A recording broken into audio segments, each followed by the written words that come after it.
রমজান মাসের শুরুতে নতুন করে আবার রমজানের চাঁদ উঠাইয়া আল্লাহ আবার ডাক দিছে, ইয়া আইয়ুহাল্লাযীনা আমানু, হে ঈমানদার, আমি তোমার রব বলছি, আমি তোমার আল্লাহ বলছি, বান্দা 11 মাস তোমারে ডাকছিলাম গুনাহ ছেড়ে দিতে, নেকি অর্জন করতে, আদেশ পালন করতে চেয়েছিলাম তোমার জন্য তাকওয়া।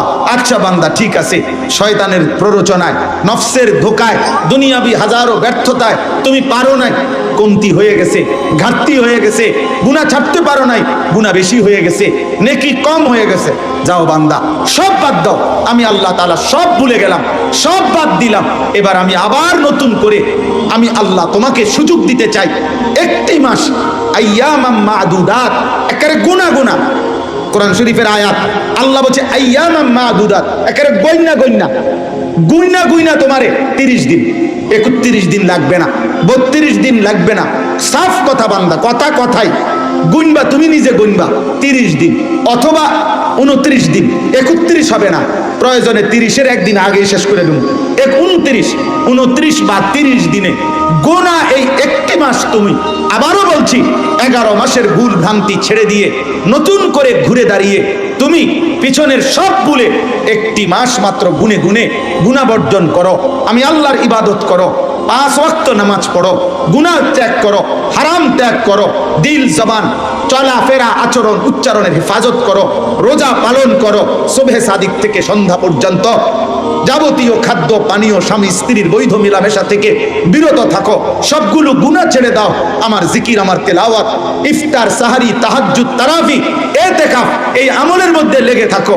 আমি আল্লাহ ওয়াদা দিলাম, ঠিক 30 দিনের দিন বা 29 দিনের দিন আমি আল্লাহ আরেকবার চাঁদ উঠাবো। ওই নতুন চাঁদ উঠলে, ঈদের চাঁদ উঠলে তোমারে 30 দিনেই আমি মুত্তাকি বানায়া, গুনাহ থেকে মুক্ত করায়া 30 দিনের মাথায় জান্নাতের ফ্লাইট ধরায় দেব।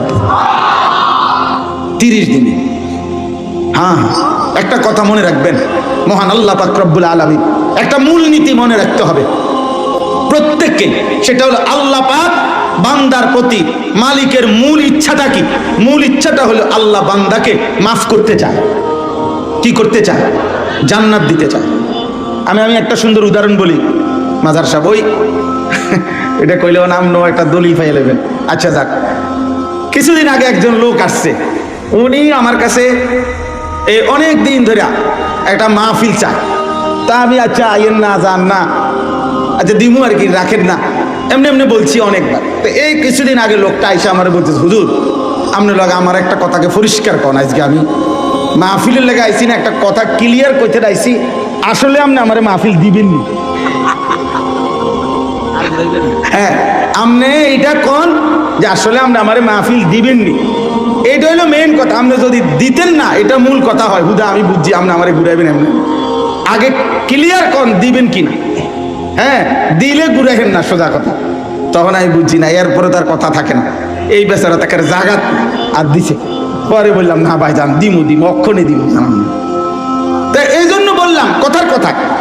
তো আমরাও যদি আল্লাহকে জিজ্ঞেস করি, মাওলা আসলে সাফ কোন, আপনি আমারে আসলে মাফ করবেন না, আপনি পরিষ্কার বলেন, আপনি কি আসলে আমারে জাহান্নাম দিতে চান না জান্নাত দিতে চান? তো আল্লাহ তাআলা বলবে, বান্দা বিশ্বাস কর, বান্দা সবে বরাত দিছিলাম তোরে জান্নাত দেওয়ার জন্য, সবে কদর দিছিলাম তোকে জান্নাত দেওয়ার জন্য, পুরাটা রমজান মাস দিছিলাম তোকে জান্নাত দেওয়ার জন্য, প্রতিটা জুমার রাত দিছি আমি জান্নাত দেওয়ার জন্য, আরাফাতের ময়দান আমি দিছি জান্নাত দেওয়ার জন্য, হজ্জের ইবাদত দিছি জান্নাত দেওয়ার জন্য, একটা একটা সেজদা দিছি আমি আল্লাহ জান্নাত দেওয়ার জন্য।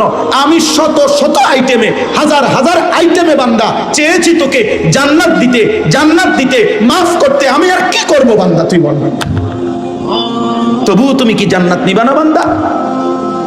ফাবিআইয়ি হাদিসিন বাদাহু ইউমিনুন, আল্লাহ বলে, বলো না বান্দা, আমি আর কেমনে বললে, কত বললে তুমি আমার কথা মেনে নিবা? আমি আর কয়বার বলতাম, আমি আর কত ভাবে বলতাম? কুল ইয়া ইবাদিয়াল্লাযীনা আসরাফু আলা আনফুসিহিম লা তাকনাতু মির রাহমাতিল্লাহ। আল্লাহ বলে, বন্ধু আপনি আমার বান্দাদেরকে ডাক দিয়ে বলেন, গুনাহ যদি জীবনটা ভর 60 বছর যদি 60 বছর ঘন্টা গণেন, 60 বছর যদি মিনিট গণেন, 60 বছরের যদি সেকেন্ড গণেন, তাইলে সেকেন্ড যত গুনাহ তত, মুহূর্ত যত গুনাহ তত। আল্লাহ বলে, বন্ধু যদি গুনাহ তার এই পরিমাণ হয় যে 60 বছর হিসাব করিলে যত ঘন্টা, যত মিনিট, যত সেকেন্ড, তো গুনার পরিমাণ 1 সেকেন্ডও নেকি নাই, পুরাটাই গুনাহ, আপাদমস্তক গুনাহ। 60 বছর পুরাটা গুনায় গুনায় সমান সমান, গুনায় গুনায় ভরপুর, গুনায় গুনায় ডুবন্ত, গুনায় গুনায় পূর্ণ। আমার এমন বান্দা কেউ বলেন চোখের এক ফোঁটা পানি ফেলে পিছনের গুনাহ ছেড়ে দিয়ে আজকে এখন বলেন আমি আল্লাহকে ডাক দিতে, আমি আল্লাহ, আপনার জবান দিয়ে শুনায় দেন, আমি তৎক্ষণাৎ 60 বছরের পূর্ণ গুনাহ, 90 বছরের পূর্ণ গুনাহ একসাথে মাফ করে দেব। মাফ, চাপ মাফ। আমি আর কি করতাম? আমি তো চাচ্ছি মাফ করে দিতে। এজন্য এই কথা মনে রাখতে হবে, আল্লাহ মূলত চায় কি করতে? বলেন না, মাফ করতে। আল্লাহ মূলত চায় জান্নাত দিতে। বলেন, আল্লাহ মূলত চায় কি করতে? মাফ করতে। আল্লাহ মূলত চায় কি দিতে? জান্নাত দিতে। এটা হলো মূলনীতি। মূলনীতি, নাব্বি ইবাদি আন্নী আনাল গফুরুর রহিম ওয়া আন্না আযাবি হুয়াল আযাবুল আলীম। আল্লাহ বলে, বন্ধু আমার বান্দাদেরকে বলে দেন আমি আল্লাহ প্রচন্ড ক্ষমাশীল, দয়াবান। আর এটাও বলে দেন আমার আযাব অনেক কঠিন। আমি ক্ষমাশীল, আমি রহমওয়ালা, আমি ক্ষমাশীল। বাকি এটাও বলেন আমার আযাব কিন্তু ভয়ঙ্কর। তবে তাফসীরের মধ্যে লিখছে, মুফাসসিরিনে কেরাম বলছে, মনে রাখেন এক বাবা তার বাচ্চার উপরে রাগ করছে, রাগ করে বলতেছে, রাগ এখন লাঠি নিতে আসি, তুই খারায় না, আমি আইতে আসি। এখান থেকে লাঠি নিয়ে আসতে আসতে বাচ্চাটা ব্যয় করে কাইন্দা দিছে, মাফ করে দেন বলছে। তো লাঠি নিয়ে আলগার থেকে মারবে, এটা তো লাঠি নিতে হবে, তারপরে মারতে হবে। আর মাফ করাটা, মাগফিরাতটা, ক্ষমাটা তো কলজার ভিতরেই আছে। লাঠি নেওয়ার আগেই আল্লাহ চাইলে লাঠি নিয়ে তো মারমু, কিন্তু রহমত মাগফিরাত তো আমার সত্তার মধ্যে, আমি তো মাগফিরাতের সত্তা আমার ভিতরে, আমি তার আগেই, লাঠি নেওয়ার আগেই চাইলে মাফ করে দিতে পারি। এই জন্য আল্লাহর রহমত আগে, আল্লাহর মাগফিরাত আগে, আল্লাহর রাগের উপরে। সাবাকাত রাহমাতি আলা গাদাবি। এই জন্য চলেন, নিয়ত করেন, নিয়ত করেন, নিয়ত করেন মাহে রমজানের কদর করবো ইনশাআল্লাহ। রমজান আল্লাহ তাআলা, আল্লাহ পাক রব্বুল আলামিন রমজানকে আলাদা স্পেশালি বানাইছেন।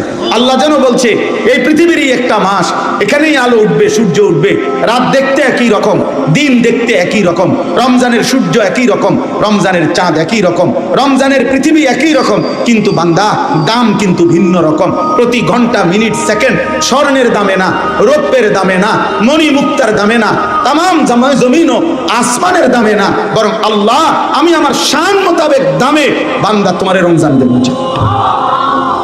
কোন দাম দস্তুর হিসাব তুমি মিলাই থাকতাম না। এই জন্য আমার শায়েখ আল্লামা মুফতি মুশতাকুন নবী কাসিমি হুজুর সবসময় এটা বলে, রমজান মাসে বান্দা যখন একটি সেজদা দেয় তো আল্লাহ যেন বলে, প্রথম ঘোষণা তো আছেই, ফেরেশতা সেজদা দিবে একটা, তুমি লিখবা 70টা। কয়টা? 70টা। না না, 70টা না। প্রথম তো সিদ্ধান্ত এটা 70, কিন্তু এই 70 লিখবার আগে ফেরেশতা মহান আল্লাহ পাকের দিকে তাকিয়ে যেন জিজ্ঞেস করে, আল্লাহ আপনার বান্দার রমজানের এই সেজদাটার নেকি 70 লিখবো কিনা।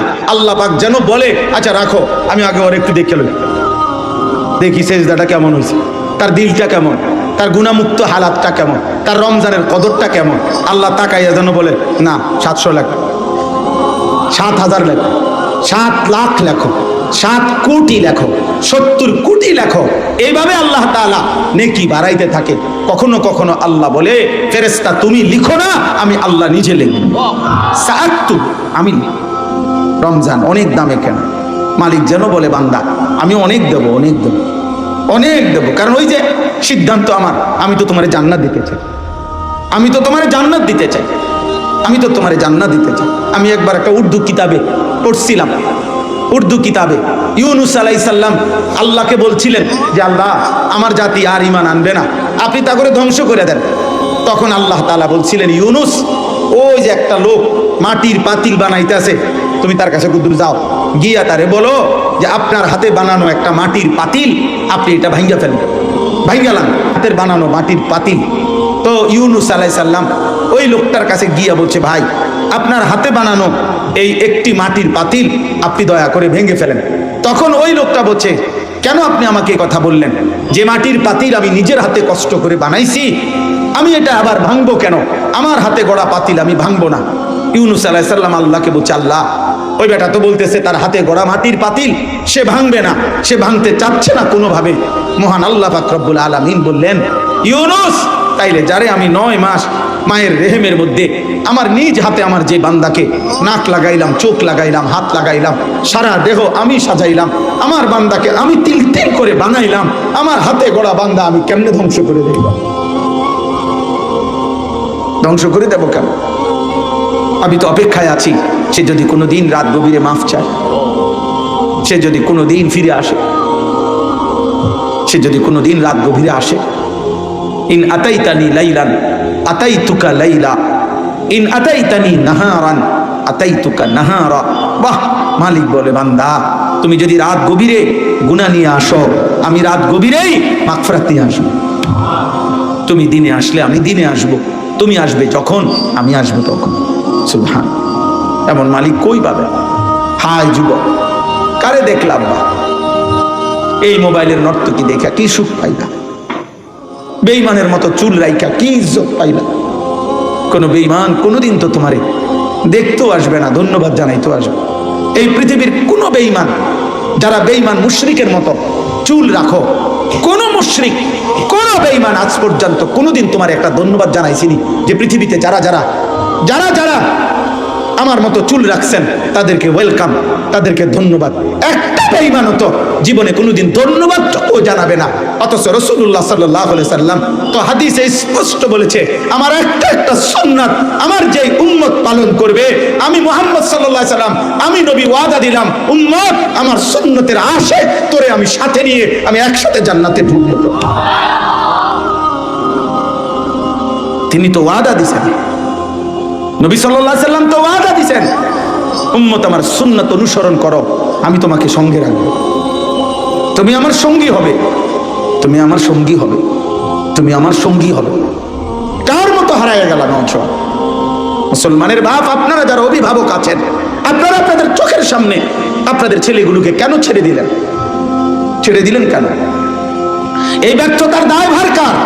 একটি সমাজ এইভাবে চারিদিকে মুসলমান, প্রত্যেক ওয়াক্ত নামাজ মসজিদের মিনারা থেকে আজান হয়, 5 ওয়াক্ত নামাজের আজান হয়, চারিদিকে মাদ্রাসা, প্রতি 5 কিলোমিটার জায়গার মধ্যে মাদ্রাসা আছে, চারিদিকে মাদ্রাসা, চারিদিকে মসজিদ, দাড়ি টুপিওয়ালা মানুষ, চারিদিকে আল্লাহর কোরআনের তিলাওয়াত, এত হাফেজ, এত আলেম, এত হাজি, এত ইমাম, এত খতিব, এত জুমার বয়ান, এত কিছুর ভিতরে থাইকা আপনার ছেলেটা 365 দিনে খোদার 1 বছর কোনদিন ফজরের নামাজ পড়ে না।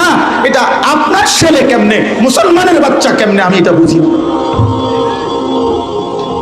আমি বুঝি না এই ব্যর্থতা নিয়ে ওই বাবা ঘুমায় কেমনে, ওই মা ঘুমায় কেমনে?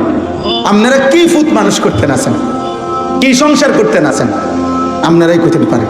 আহা, আফসোসের ব্যাপার, আফসোসের ব্যাপার, আফসোসের। তুমি বেটা স্বামী, তোমার বেডি প্রত্যেক দিন বেপর্দা বাজারে বাজারে ঘুরে, বউ তোমার রং চায় রাস্তার মানুষে, এরকম আকামলা বেডই তুমি কিত্তা হইলাম? হ্যাঁ বেটা, আকামলা বেটা, এটা তো কাপুরুষ কিসিমের মানুষ বেটা, আত্মমর্যাদাহীন মানুষ বেটা।